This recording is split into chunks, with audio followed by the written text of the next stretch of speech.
front of me is OnePlus Nord CE 5G, and let me show you how to change language on this device. So at first, let's open list of all apps, go to settings, then find and pick system, and go to language and input. Here pick first option, which is languages, and click on add a language. And now just pick the one that you would like to apply, pick the region then, and slide it up to the first place. And from now on, your default language has been changed, so it's Italian right now. You can smoothly use your phone in this language, or any other obviously.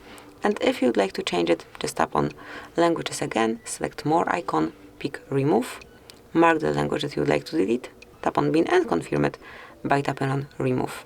And that's it, then you can change language anytime later on. So this is it, that will be all. Thanks for watching. Please subscribe our channel and leave the thumbs up.